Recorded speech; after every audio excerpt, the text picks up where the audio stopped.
Well, and just like that, we're back with another edition of Time and Sand, and there has been a lot of time and a lot of sand, and I'm very happy to have a good friend of mine in studio today, Jeff Strezoff. Jeff, thanks for joining me. Thanks for having me, Gary. Yeah, I'm excited. I've been looking forward to getting to sit and talk with you like this. yeah.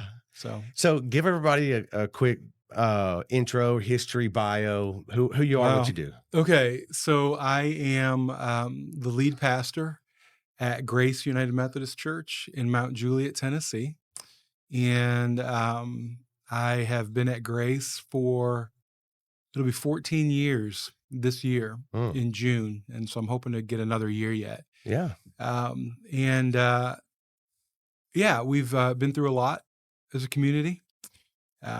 And I'm really proud of who we are. Personally, I have spent the last couple years, well,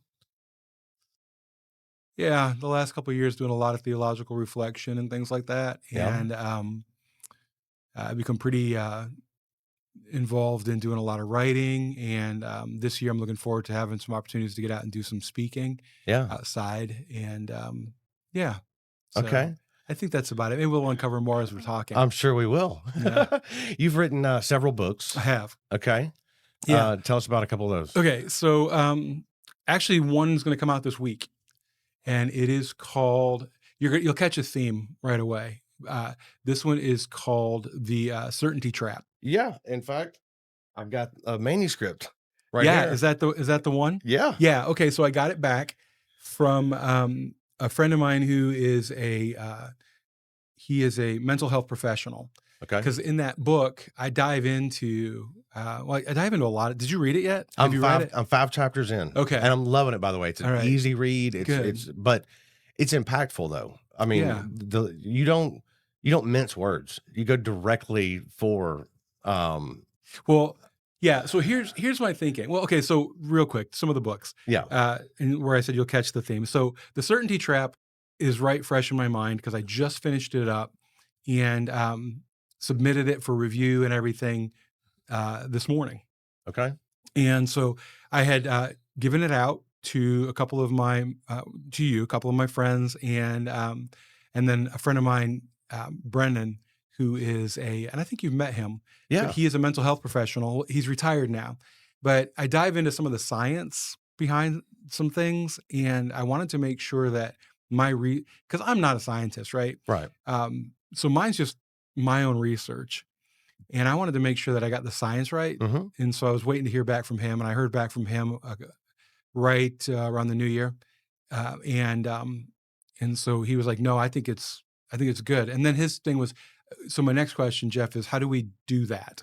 How do we create those communities? Okay. Right? Because the book is written in such a way that at the end of each chapter, you have like an exercise that you can go through on your own. But when you get to the very end, there's also just some really short, like small group discussion suggestions. Yeah. And so the idea is somebody will read it, they'll find it meaningful, impactful. Then they'll think about maybe 8, 10 friends that they'd like to read it with, Yeah. get a copy of it, and go through it together. And so the first one that's going to come out is hardback, but then I'm going to immediately, like within just a couple weeks, do the paperback, and then shortly after that, it'll be available on Kindle. Okay. So it's going to go from like $25 to like $15 to like $5 in the matter of like a month. Well, But so that was one. One that a couple others that came out not too long ago, or this past year in 25, was The Gift of Uncertainty. Yeah. See the theme? Yeah. And that one though is so that the Certainty Trap is written for just society. There's no mention. There's a little bit of my own faith in there, but it's not I wouldn't call it a quote unquote Christian book. That's not what it is, right? Right. Because the issue is larger than faith. Right. Me. It goes beyond it goes beyond that conversation. But the gift of uncertainty. So within my own tribe, I guess the Christian tribe. Yeah.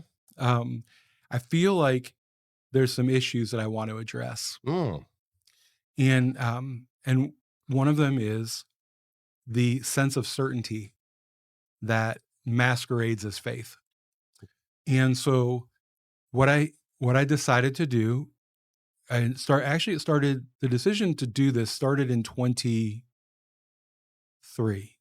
the beginning of 23. okay. And it was on a backpacking trip, which Yeah, I that want to talk to you about also that in a little bit. that also came out. And I think that was from community to communion. Yeah. Was the title of that book.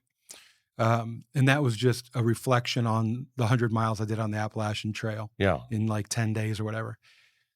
Okay. So the issue that I see is that, like I said, we have certainty masquerading as faith.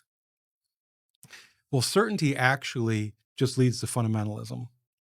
And that's a lot of what I talk about. Yeah. And fundamentalism is not a set of beliefs, but it's how you hold your beliefs. Okay. So Okay. a lot of people would misinterpret that, or they would understand it differently. They would say people are fundamentalists. They almost take it as back to basics, or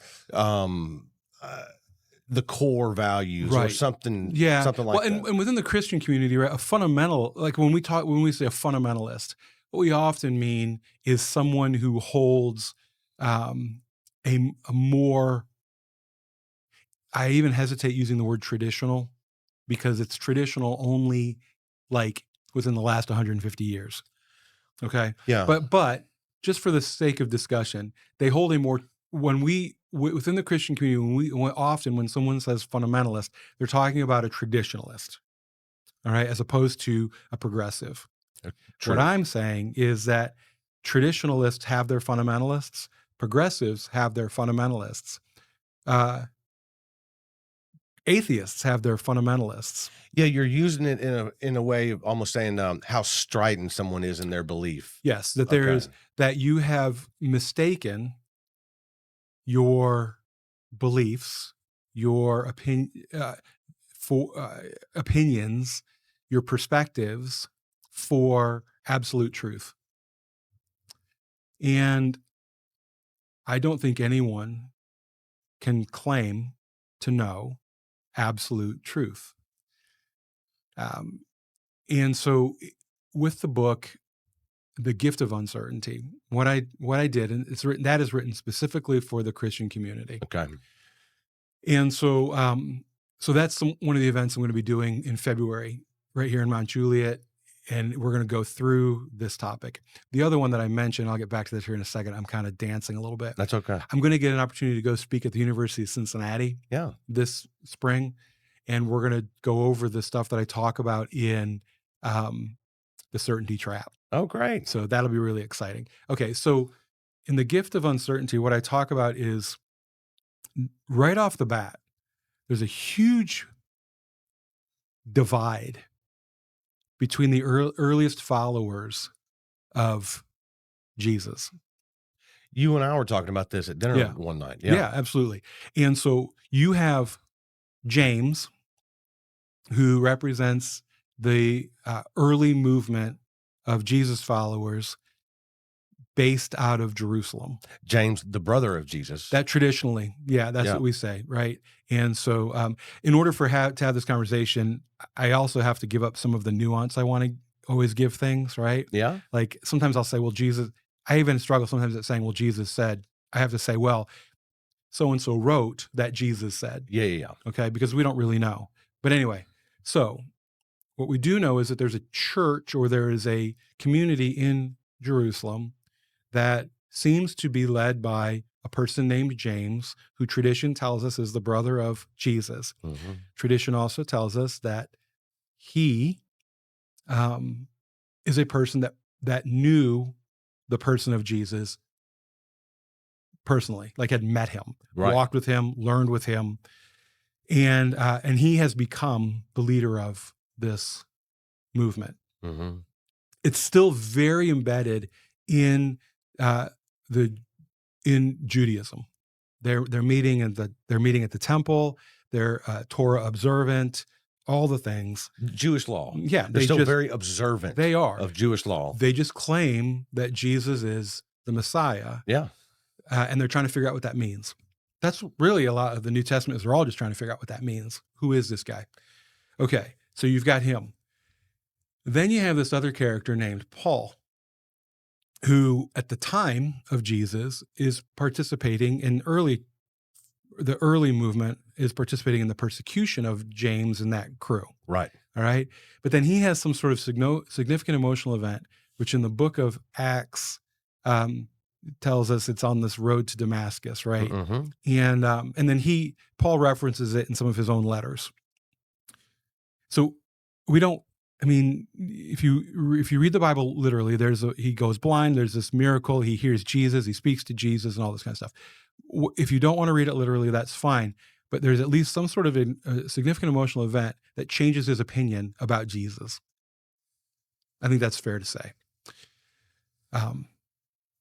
Then he disappears for 3 years. I thought this is the one you were telling me about that went away for 3 years to contemplate this experience. Well, because he tries to start preaching right off the bat. Okay. He's a fundamentalist. Boom.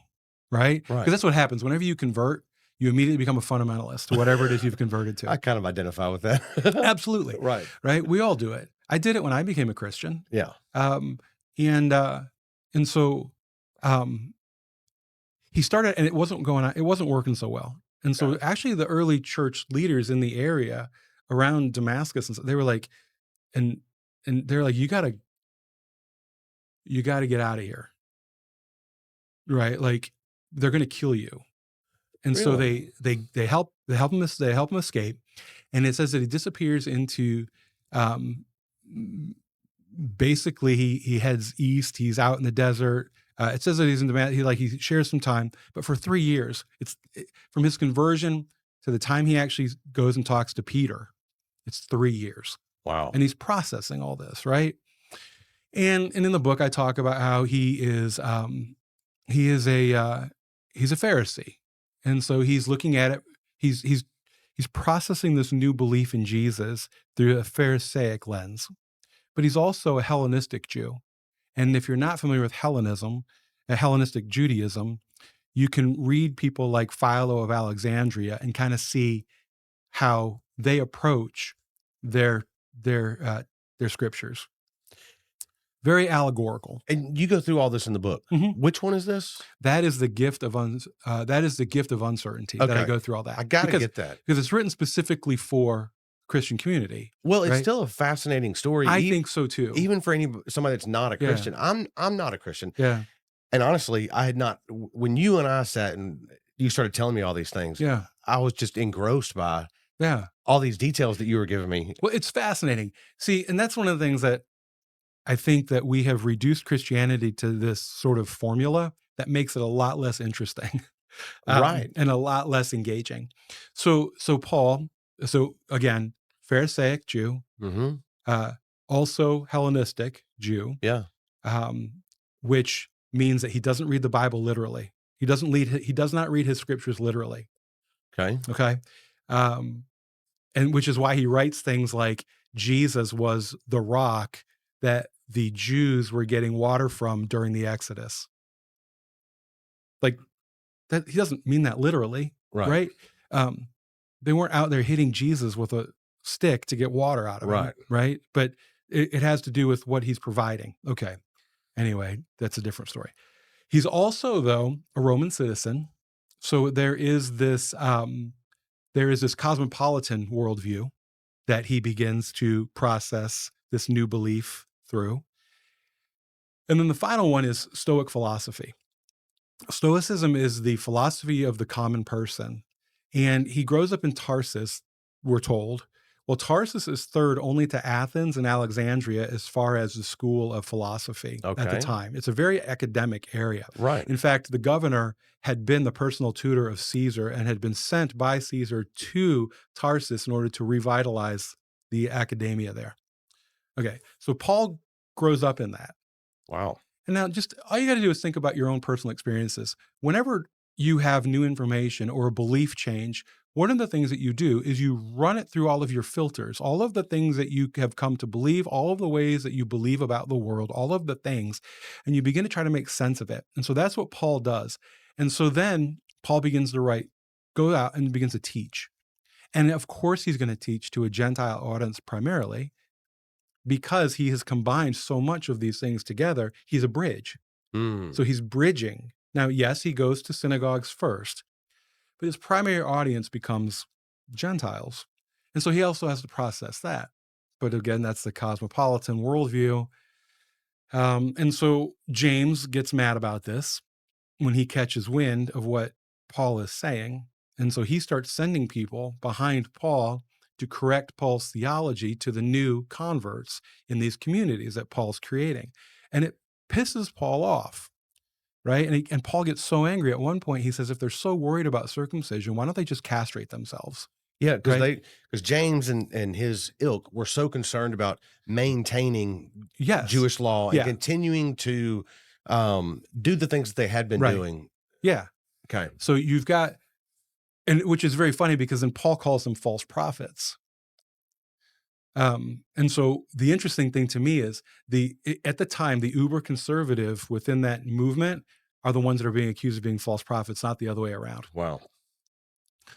So they end up having this confrontation in Antioch because Peter is hearing things that he believes from Paul, but he's deeply rooted in the same way that James is. He has the same experiences as James and everything, right?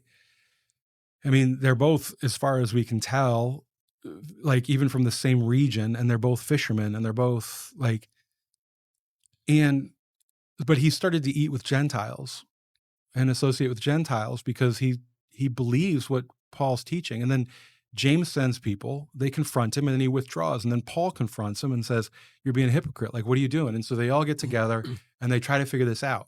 Okay. So the premise of the book is that built within the Christian tradition is this idea that you really can't hold on to your certainty. You have to be willing to have dialogue with each other in order to try to figure these things out. And then when we acknowledge that uncertainty is actually a greater expression of faith than certainty, it opens up a whole world of possibilities to us with how we relate to all kinds of people. When you say each other, you have to have conversations with each other. All of the people that you just mentioned, James, Peter, Paul, were all Christian. They were all different types, but yeah, they all had a similar belief in who Jesus was. Yeah. Okay. Similar. So when you say each other, are you meaning conversations among Christians, among everyone? Right. Were the Gentiles invited into these obviously conversations? Because that's who Paul's talking to. And like, think about how Paul goes when he goes to the Mars Hill, right? They call it Mars Hill. They call it when he's in Athens, right? The Areopagus. Okay. And he goes in and he says, look, I've been around your city. He's meeting with the philosophers, right? It tells us he's meeting with the Stoics and the Epicureans. Of course he's meeting with the Stoics. Of course he is, because he's a freaking Stoic. So anyway, he meets with them and he says, look, I can see that you're very religious. Like, I see all the statues you have to all these gods. And I even notice that you have a statue to the unknown God. Okay. Let me tell you who that one is. So he's engaging in common ground that he's found with them and just sharing what he thinks and what he believes. Right. And so once we realize, but yes, the gift of uncertainty is you have to start, if Christians have to start first talking to each other in a better way than they do. Okay. Right. And I mean all of them. Sure. Right. I'm not pointing fingers at the conservatives and the traditionalists and saying, you've got to be more open to the progressives, because the progressives are doing the exact same things to the conservatives, right? They're screaming at each other and they're calling each other false prophets, and they're saying, well, you're not a true Christian and you're not a true Christian and blah, blah, blah, blah, blah, blah. And so I even wrote, like, at one point I was like, well, what does it even mean to be a Christian? That's, so anyway. Yeah, so in 2023, I started down this road. And then the last book was about leadership, because one of the things that we've been able to do here at Grace is um,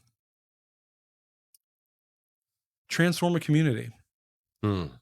Well, You know, it, it's Grace United Methodist. And I know the Methodist Church has been through some yeah, changes in the last few years, and they've had to have some conversations and figure out where everybody stands yeah. on things. So, so that's been challenging. But you've also had some challenging times yourself where you were trying to figure things out. You mentioned it a little while ago. You did 100 miles on the Hmm. on the AT, as they Yeah, say, yeah, right? yep. So, tell us about that. Okay, so it's all connected, right?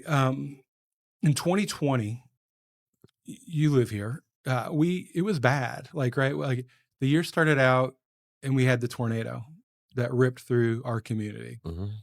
um, and then COVID hits, and that's all piled on top of, as a United Methodist pastor, all of the garbage going on in United Methodism, which the big thing, and almost since its inception, has been, can LGBTQ plus persons have experience equality in the church, right?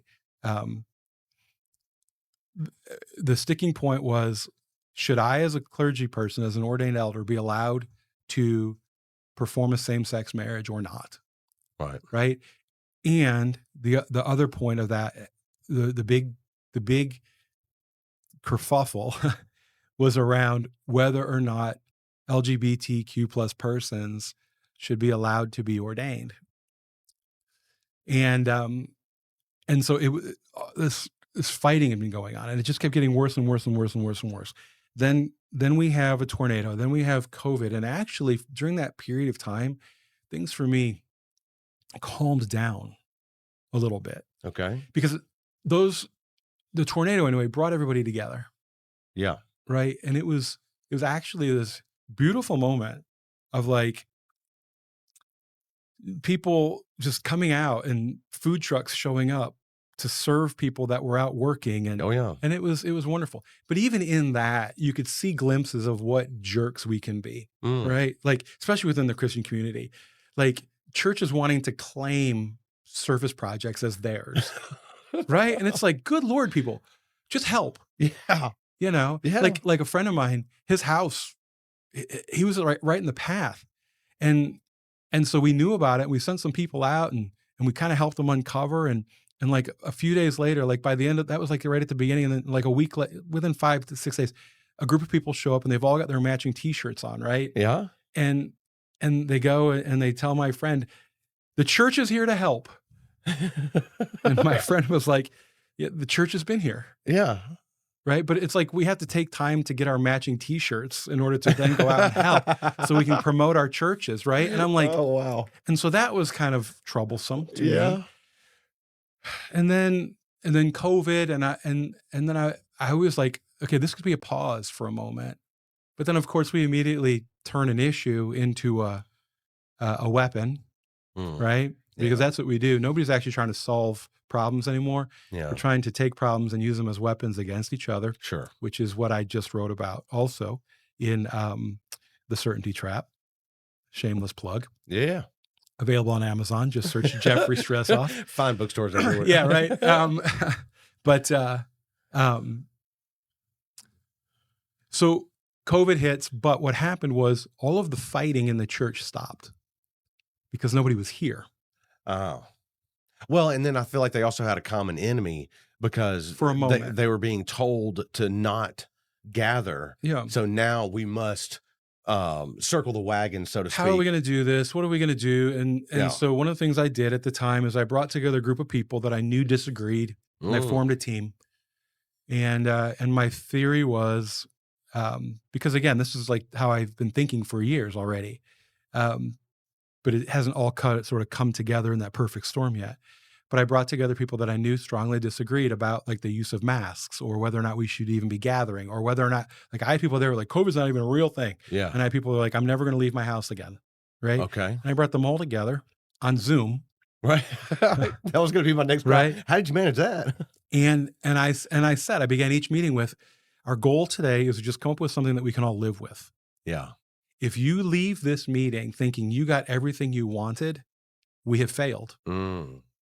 Okay, right? that's a good starting point. And that was the way we approached it. Okay. But the LGBTQ plus debates stopped. Well, then eventually we began to reconvene and all of that stuff began to ramp back up. Mm. And I get to the point where, and it's so funny because just even talking about it right now, my heart's fluttering a little bit. You feel the weight again. I can. Yeah, My therapist is helping me with this. My my body reacts as if I'm there again. sure. Um, and so, like, I would get if I got a text message and it just said, "Hey, I need to talk to you. I'll be at your office on Wednesday during this period of time." Mhm. It would send me into a full blown panic attack. Right. Email, a phone call from just wanting to meet with me or wanting to, and I would get anxiety, I would get nervous. And so I began to decide, like, what am I? Because your question was me personally. So I began to debate, like, what am I going to do? Do I really want to stay United Methodist minister? Do I even want to be a minister Well, anymore? that's what I was thinking, like, Yeah, it gives you that feeling, and is that because of the position that you hold and feel yeah, like you've gotta make statements to people that because they're looking for right, direction, and you're supposed to be the one to help them find that direction, yeah. and is that placing some sort of a weight on you that Well, the weight that I was feeling was I need to try to hold this thing together. oh, a certain pressure to Yeah, wrangle it all in. I need to be able to try to keep this group together Mm, despite themselves, okay. right? And so I really did. And I don't want to necessarily go through all of my faith stuff, but I've been all over the board personally, right? I've been a fundamentalist, like I already said one time. I've been an academic reductionist. I'm right now. I get labeled progressive. I kind of think of myself. I am theologically uber progressive, socially moderate. Um, if people actually knew how theologically progressive I was, they might get a little even more concerned than they are about me now.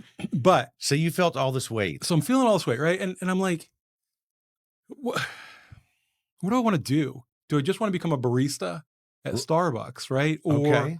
um, I really like these conversations, Yeah. right? And I love talking about existential topics, and that includes for me the divine, and as well as physics and neurobiology and evolutionary biology and like right I love all of that Yeah. stuff. um and then I was like, well, I'll just start having groups in my backyard. Okay. I'll do that. But then in the back of my mind too, and this is gonna sound really shallow, but I'm like, but I got to make a living, Fair right? enough. Yes. And so I was having a lot of conversations with, we call it a lay leader at the church. At the time, it was Brad Cather. And Brad watched me go ups and downs, right? And like some days I'd be like, I'm done. I'm leaving the United Methodist Church. I also want to be very clear.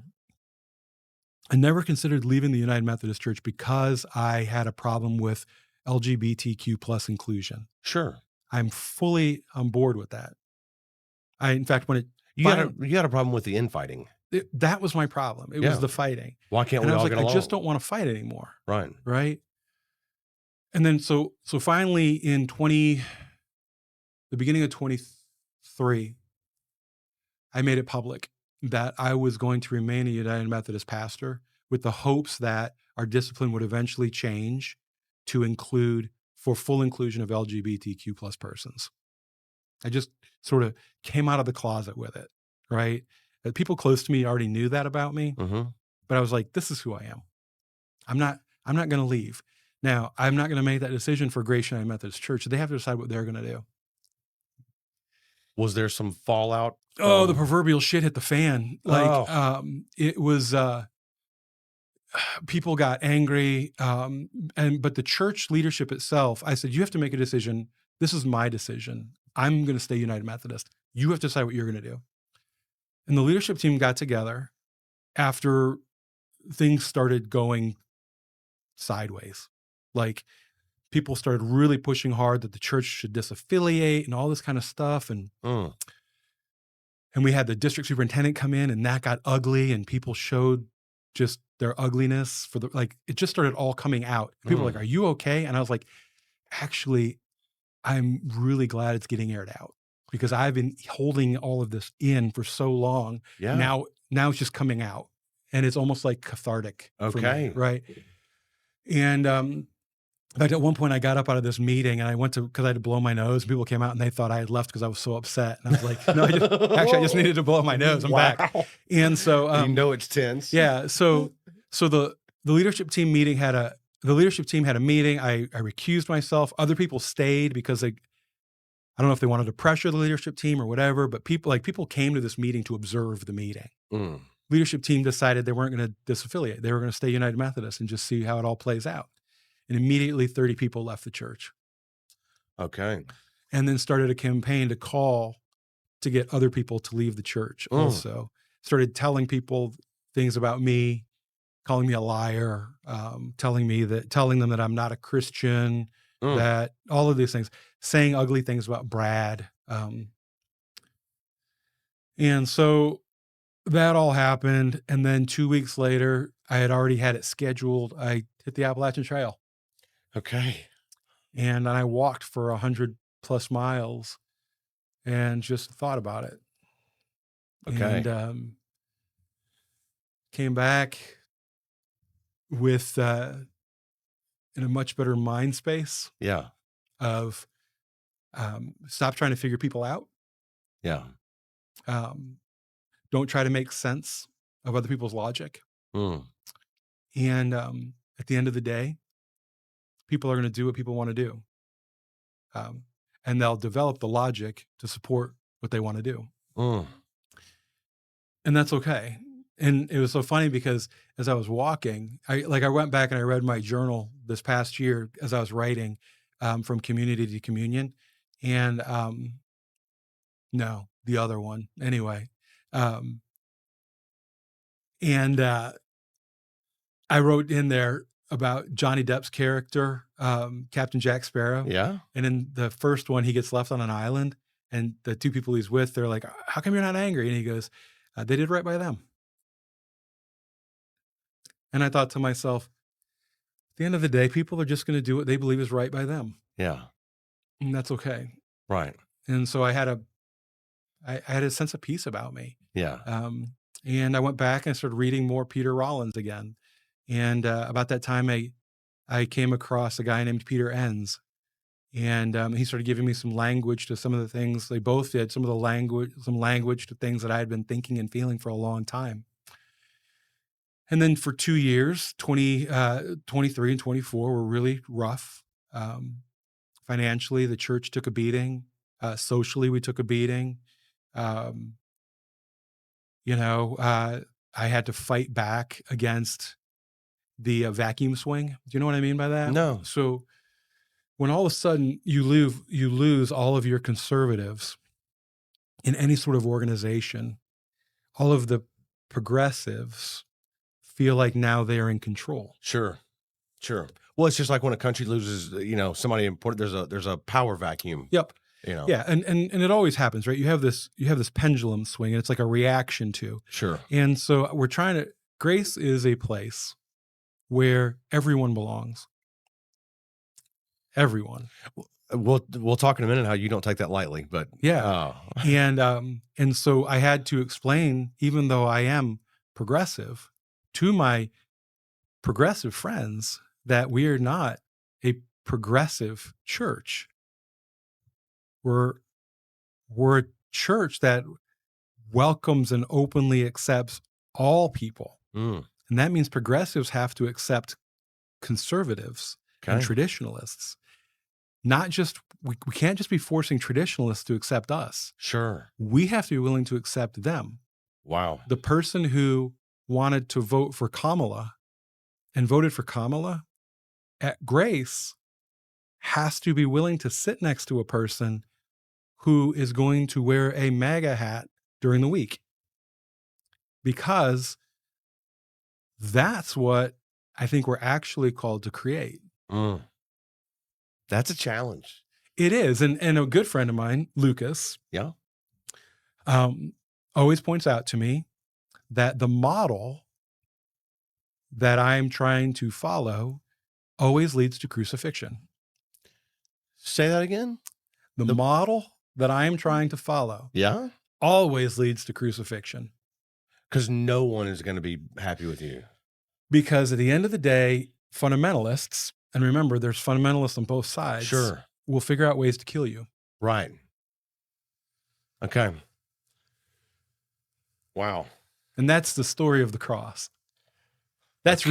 really the story of the cross, right? Not the story of universal salvation. It's a story of when you live within the pattern, So, it ends up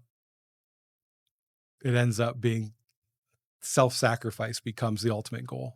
can be a lonely place also. Yeah, which is why I want to create a community so Exactly. we can all get our asses kicked together.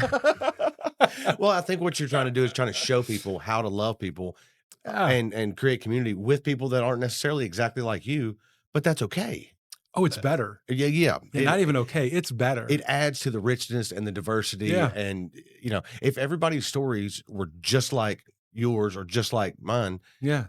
um, there would be a lot lacking. Where's the growth in that? Right. Right. Yeah. So you're dealing with all this Yep. and you say, you know what, I've got to get away. So you take some time, Mhm. do 100 miles Yep. on the Yeah, which, by the Appalachian way, I'm Trail. doing it again this year. Are you? Yep. Okay. Yeah. The next leg. I'm trying to figure it out. I may start where I started last time and head south instead of north. Yeah. I don't know. You told me a story one time about you got done with all that and you realized at some point and that it wasn't Jeff, the United Methodist pastor, Jeff, it was Just Jeff. just Jeff. That's my trail name. right. Yeah, it is. Yeah, that's my trail name, Just Jeff. And it's funny because when for years, I don't like being called Brother Jeff. I don't like being referred to as my pastor Jeff. Hmm. I don't like any of that. And so when people would be like, "This is my pastor Jeff," or somebody come, they'd say Brother Jeff or Pastor. And some people even call me Reverend. And I just looked at them. I'm like, it's just Jeff. Yeah. And so I've said that for over 20 years. And so it was just something I would say. I'm just Jeff. Yeah. And so when I was on the trail, someone asked me what my name was, and I said, it's Jeff. He's like, Jeff? And I was like, yeah, just Jeff. I'm just Jeff. Yeah. And then the next time I ran into the guy, he was like, hey, it's just Jeff. And it stuck. Yeah. And that became my trail name. But I think that's really like my ultimate goal in Yeah. life is to just be me. Yeah. And be the best version of me I can possibly be. That's awesome. So, yeah. So we should tell everybody probably where we're at and the kind of irony and how our location fits with what you've just been describing. Absolutely. So I tell you, why don't you tell a story? I've talked a lot. Okay, I'll do it. Okay. Yeah, you tell it and I'll correct you. So so I'm a very outspoken atheist. You know that. And several years ago, I enjoy being in conversation with people that I disagree with. If I'm in a room and everybody in there is in agreement, I get kind of bored. Mhm. Because I want to find something that we have different opinions about. And then by all means challenge me. I want to challenge you. I want to find out why you think my thinking may be flawed about something, Yeah. or if I think your thinking is flawed about something, then I want to explore that, but I like that back and forth and that, let's figure something out together. Yeah. And so I got involved with a lot of local conversations with believers. Sometimes I would just put it out there on Facebook that, hey, I'm a local. I live in this community and it's a very religious community. I'm an atheist. if anybody would be interested in discussing that, I'll be down at Panera at 6 o'clock. I'll be wearing the bright green polo, come find me, whatever. Yeah. And so, started having a lot of these discussions and, was part of a group that did a lot of these, regularly. And, we had done it in breweries, in churches, in, restaurants, in different locations. Mhm. And we were looking for a new venue. And so I put out there on Facebook that we were, looking for another venue. Yeah. And you and, Jordan reached out and said, "Hey, we'd be interested in having you here." Yeah. So we came and told you that we were part of these atheist Christian discussions, Mhm. and you said, "That's amazing. We've been trying to get something like this going for quite a while and just haven't kind of gotten traction, but you guys have got some traction. So yeah, absolutely, have him here." And that's when you and I met. And, since then, we've had several events, here at the church. We've had, people that we both liked. We've had people that we disagreed with Yeah. pretty strongly. Yeah. But you and I have become friends, along the way, and now, a year later, we've met at coffee shops, you and I, your house, sometimes here, sometimes at dinner, and I just enjoy conversation with you. Yeah. So a few months ago, my studio was in another location, and a friend of mine had let me use a room in one of his warehouses for a year and a half, rent free, and I was very appreciative of that. But at some point, his business was growing, and he had plans for that room, and he said, "Hey, I've got some plans for that room coming up." And of course, I said, "Yeah, no problem. Thank you very much." So I put out there again on Facebook, like, "Hey, I've got all this equipment and cameras and mics, but I need a room." And you and Jordan again reached out and said, "We can probably help with that." And so here we are, an atheist and a Christian. Um, and you've allowed an atheist to come in here and set up a podcast studio in your church Yeah. and have a room here. Yep. And I plan on having a lot of great discussions with a variety of people here. And but I think, yeah, the fact that there's the fact that there's a non-believer who has you've allowed to set up shop in your facility, Yeah. so to speak, and by all means come in and have conversations, that kind of stuff speaks to the exact thing that you've been trying to do all this time, Yeah. you know? Yeah. So, yeah, I think it's, symbolic Yeah. in a way. Well, grace is about figuring out how do we spread kindness. Mm, You know, the Christian church, the United Methodist Church in particular, talks a lot about making disciples for the transformation, making disciples of Jesus Christ for the transformation of the world. That's like the official mission statement okay. of the United Methodist Church. And you know me well enough now to know that you can't just say something without me having to really, really think about all of the words that you're using, Right. right? And so, in fact, I wrote all about like, what does that actually mean? And I uh, I won't get into all of it, but to me, the transformation of the world means spreading the kingdom of God. But spreading the kingdom of God does not mean changing the way everyone believes. It has more to do with the way that we live and interact and treat one another in this world that we live in. Um, and it has a lot more to do with living in rhythm with the divine that runs through all of creation. Mm, Okay, uh, how do you get into that rhythm? And the easiest way to try to explain what I think this looks like is living kindly, mm, gracefully, showing love, whatever. But so what we talk about is spreading kindness. That's our entire goal. That's it. I'm not worried about trying to make people believe what I believe because that would mean that I believe what I believe right now is what I will believe forever. sure. And now you've boxed yourself in. Right. And that's not fair to somebody else to expect them to believe just like me. In fact, going back to what we were talking about earlier, um, Paul writes, uh, no, it wasn't Paul. It was one of the gospel writers. Jesus says, you go to the ends of the earth to make one convert, and you turn them into twice the child of hell as you are. He's talking to the Pharisees. Mm.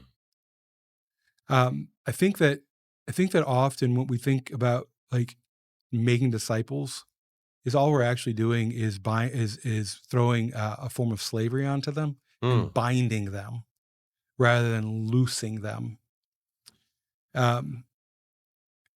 Which is why our community can have a room dedicated to an atheist podcast. Mm. Which is why if you ever decide to join us on a Sunday morning for the discussion that we have in what we call real life, Yeah. you will find that you're not the only atheist in the room. Well, I met Brendan. Mhm. Is this the group? Is that the Yeah, group? Brenda's in that group, yeah. Okay. Okay. So that's the side group. That's not the main. Okay. But if you come on a Sunday morning, you hear me preach, Sure. you're going to hear what you're going to hear me. Okay. And I don't change what I say. Sure. Sure. Like this Yeah. past Sunday, I pointed out real heavily that the Gospel of Mark never makes a claim that Jesus is God. Yeah. My wife asked me not long ago, she goes, are you going to attend Jeff's church at some point? Because you go to these other churches. And I'm like, right. But I agree with so much of what Jeff says, and I enjoy him so much. I don't go to those other churches because I enjoy him. I go because I disagree with what they say, and that I enjoy being in places where I disagree with people. That's so funny. I could never go. Right. Like Denise and I have talked about this. I want to make sure I say what I'm trying to say. Okay. I don't mind being in places where people disagree with me. Okay. In fact, I thrive on it. Yeah. I love it. Where I can't be is where the other person's opinions are presented as the absolute truth of the universe. Mm. Because there's no place for me. Sure. So why would I want to put myself in a place where I'm not welcomed just as I am? Sure. Right? Yeah. And so if I were to go to a more fundamentalist Christian church, Yeah. they don't really want me there. Not me. Right. But they can't say that out loud. Right. And because, okay, they maybe want they can, me. Maybe they can to you because you're a pastor and they can call you all kind of bad names. Right. And, But here's the thing. They want me, but they don't want me. Oh, no. They want you as they want. They want a person that they can then convert. Yeah. Right. What I'm saying is, I just want to be wanted for me. Mm. I want to be in a place where I can be. Yeah. Period. Right. Yeah. That's what we've created. That's what I think we've created. So agnostics, atheists, traditionalists, progressives. We have some that now that are coming out of the Orthodox Church that have started finding a place here. We have some that are coming out of Quaker churches and have found a place here. Wow. Yeah. And it's okay. In fact, it is beautiful. So we had this in Sundays, we call it Sunday school, right? But the real life group, we had a conversation this past Sunday, and I loved it. And I found out a good friend of mine was very uncomfortable. And so he and I are going to get together this week and talk about it. But somebody was like, when is the church going to stand up for, fill in the blank, right? Yeah. And someone else said, well, I think the church is actually creating a place that's harder to be. Not willing to stand against something else. Right. And so we talked about this idea that what we're trying to create is a place where we can be transformed into people that can carry kindness with us. Yeah. Right. So then a person that's relatively new to the church, she just joined not too long ago. She spoke up and she said, when I first got here, I was really angry she was coming out of a more fundamental, traditional, I use the word fundamental. See, a more traditional denomination. Okay. congregation. And she was angry at some of the experiences she had had there as Mm, a single mom. And she said that her time here has helped her not be angry mm. and given her tools to be able to have conversations, not arguments. Look, I I can say the same thing, as an atheist, right? Because when I first walked away from my faith, I was angry and had some steam to blow, Yeah, and I think mainly that was at the time, I just thought it was Christians in general. sure. Then the more I engaged in conversation, and blew off some of that steam, particularly with the conservatives who were spouting back at me the opinions that I was so opposed to. Yeah. And then I began to, meet some of the more progressive, uh, Christians that weren't so, um, they weren't so sharp around the edges, they weren't so, Yeah. so hard and so dug into their positions. They could be a little bit more fluid. Mhm. And, that's where I started to learn that, people could be a little bit different and Mhm. not all fit in the exact same box, but they can all love Jesus. Yeah. um, I met Christians that were not, young Earth, that understood and believed in evolution. Yeah. You know, so now when I go talk to my conservative friends and they say things like, "Oh, well, evolution, that's the Achilles heel of faith." In fact, I was at one of their churches a couple of weeks ago, and they said that exact thing. If evolution was proven to be true, then that would be the end of Christianity. And I and I What a s- weak faith. and I said there in their Sunday school class, here I am in their Sunday school class defending their anyway, I said to them, I said, "I don't think you should place that limitation on yourself." I mean, I know Christians that, understand that our earth isn't young, that Yeah. it's old, that we're evolved, and they still love Jesus. Now, how that all works, I'm not sure. You would have to ask them, but you can hold both of those. I was thinking about that, right? Today, what is it? People say, oh, I'm sure you've heard this. Jesus was either a liar, a lunatic, or Lord. Sure. You've heard that one, Yeah, right? yeah. So Christians seem to like to come up with these little bumper sticker sayings. Wasn't that C.S. Lewis? Or I think it was probably C.S. Lewis. It might have been in, but I also know that like Lee. No, what was his name? Lee Did, Strobel? did he write the Case for Christ? Yeah, Yeah, I'm sure he talked about it too. sure. But I do think it's C.S. Lewis probably was the first one to come up with it. We'll have to find out. Why would you make that claim as a Christian? Right. You're just setting yourself up. Christians seem to like to make these things like, if it's not this, then you can't believe. Very, Well, very binary. and once you do that and you come to the realization that that's a asinine statement, then what are you left with? Right. You're left with, well, then I can't have faith. Then I Mm, can't believe. So Christians are their worst. Christians are themselves their worst enemies. right. It blows my mind. Like, and because I've heard it too. Like at the Conversation Coalition, when a guy said, "Well, if the 6-day creation story in Genesis isn't historically accurate, isn't true, then none of it is true." I was like, "Why?" Right. And then the explanation I get is nonsensical. Mm. I'm like, no, you're not thinking. You're memorizing and Performing. you're spouting. Yeah. Yeah. And stop and just think for a moment. Like be a thinking person, Yeah. you know? Yeah. I, I was just thinking about this too. Because again, my mind very rarely will shut down. Have you ever heard of a guy named Justin Martyr?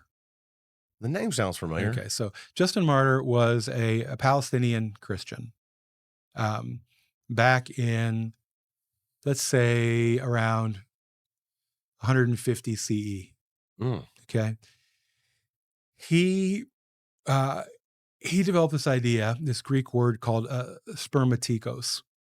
Okay, and what that means is that the Christ is in all cultures. Okay. Okay, and that Jesus is not uniquely the Christ. It's just the fullest expression of it, of the Christ. And he has this, and I'm not going to go into it, but he has this whole developed argument about how Socrates is a Christian, even though Socrates is around what, 3 something BCE, right? So like say 300 years Okay. before Jesus ever walks on the earth. And he talks about this idea of aligning with uh, reality, about aligning with um, what the Stoics called the logos, Okay. right? Um, maybe that would be a better way for people to start thinking about what it means to be a Christian Okay. than believing a bunch of statements and then having to defend the statements that we ourselves are making um, as if they're absolute truths. Uh, Instead of like, why waste your time trying to defend claims that you make about the Bible when the Bible itself that never makes those claims, Sure. right? Like the people that wrote the Bible didn't think that they were writing scientific historical facts. So why do we feel the need to defend that? Right. What's the first one that comes to mind when you say that? Why put forth something and feel like you have to defend it with that the Bible never made that claim? What's the first one that comes to Well, mind? the one we're talking about right now is an easy one, the 6 days. Okay. It was never meant like As a literal days. they didn't. You're talking about, especially with that story, right? What are like 600 years before Jesus is by the time that thing finally gets written down, that story. Mhm. All right. So what do we know?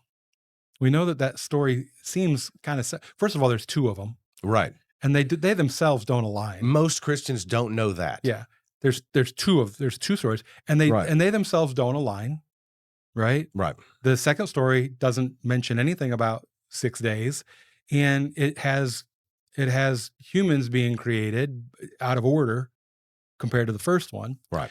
And so what's the purpose of the stories? Well, let's just take the first one. And also here's another thing. What would how much different would Christianity look if the second creation story had become our primary instead of the first one? Okay. It makes me want to go back and review those now. Right? Yeah. But we're so busy defending the first one, it's like we almost ignore the second This one. week I'm going to do that. I'm going to Yeah. go back and read both, and then I'm going to ask Yeah. that question. What if the second one had been Yeah. the main focus Yeah. instead of the first? Instead of the first one. Okay. So, okay. Well, what any reasonable scholar will notice is that there's a lot of similarities between the Enuma Elish, which is the Babylonian creation story, as well as the Egyptian story, as well as the story in Genesis. Okay. So it's not about the similarities, though, it's about the differences. So the authors and the storytellers, especially the Babylonian, the Enuma Elish, they're writing this during the Babylonian exile. That's when they're compiling these stories. So it is going to sound different. The question is how, like where are the differences? So the Bible is a theological book. It is not a historical book. It is not a science book, right? Because the way we understand history, the way we understand science, that's all post-Enlightenment. These are pre-Enlightenment people. Mm. Like the idea of being able to have empirical evidence, that's not even a concept prior to the Enlightenment. Yeah. There's no such thing, right? They have like built in beliefs about reality. And so they're going to be talking about things in a way that we need to, like if we really want to appreciate the Bible, we need to spend a little bit of time getting to know who these authors were. Right. And value it for what it is. Because for me, so another thing that it's in manuscript right now. Is the Bible I Thought I Knew. Mm. If it's a theological book, you see evolution of understanding or the development of understanding, if that's an easier word for people to take, of things like God, of Jesus. Jesus isn't initially, right off the bat, considered to be divine. I would argue, trying to decide if I would argue this or not.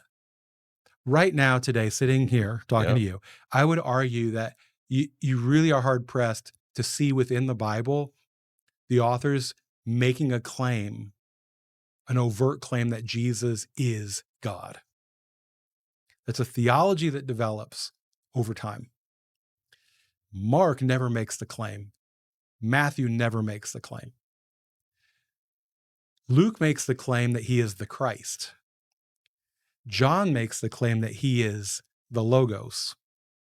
Okay. Now, that's the Is that closest we get. is that the terminology you used? Yeah. Okay.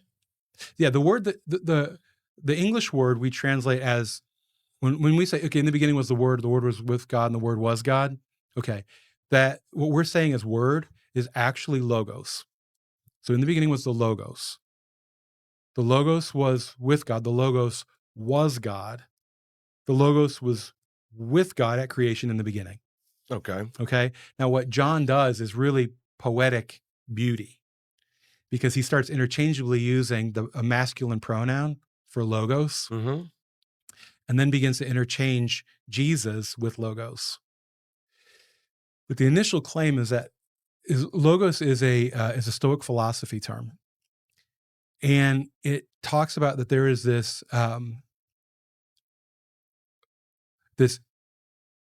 intelligent design principle, organizing principle to the universe. I would add the word divine. In that for a Stoic, the best thing that you can do is try to align yourself with that. Okay. Okay. So what John is the author, it's not John, what the author of the Gospel of John is saying is in Jesus, you see the fullest expression of the Logos in human form. Right. In fact, you can't even tell where Jesus is or Jesus ends and the Logos begins. They've just become so together Right. that we're just going to talk about Logos and we're just going to talk about Jesus as one. Right. That's probably the closest to a God claim that you're going to get. But that doesn't come until John. And John's written about, some scholars think as early as 90, some scholars think maybe as late as 110. So let's just say 100 CE. Yeah. That's 70 years after Jesus is dead and gone. Right. That's the first time you get someone making a divine, even a remotely divine claim about Jesus. Okay. Paul does too. John's not just riffing on his own. Paul does too, but Paul, again, remember, is a Stoic philosopher. So what he does is he takes the Christ, which is a Jewish concept of the Messiah, which means an anointed one of God. That's all that means, is that he's anointed by God for a special purpose. And he starts to use this idea of the Christ and starts the beginning of the connection of that to the Logos and the divine, the organizing principle. But it doesn't fully happen until you get to the Gospel of John. Okay. So I'm going to explore. I've jumped all over the place. That's okay. I'm going to explore Yeah. these things with you some more. Yeah. And I mean, this is kind of what we do when we get together. Yeah. And I see where you're at these days. Yeah. And I kind of tell you where I'm at with different things, and we Yeah. process it. So, yeah, I think people can see why we enjoy each other so much. And well, and at the end of the day, too, I could be wrong. Yeah, I could be completely wrong. you know, that's the thing. I have a lot of conversations with a lot of people and tell them what I think about things, but that's where I'm at today. And I wasn't in the same place. I was in nearly the polar opposite place 10 years ago. Uh, 5 years ago, I was kind of similar to where I am these days, but I had a lot of steam to blow. And thankfully I had some what now have become good friends that let me blow off some of that steam. In fact, I was texting one of them before we got started.